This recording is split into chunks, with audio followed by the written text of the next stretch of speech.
এমনি সুবিধে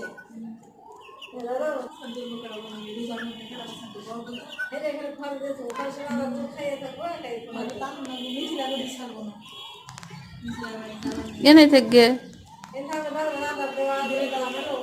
সকালবেলায় সেই আদারটা দিয়ে দিলে বিকেলে 10 না পাচ্ছে আর দুপুরে একটা বড় বাটি দিয়ে দিন বড় বাটি তো দিলে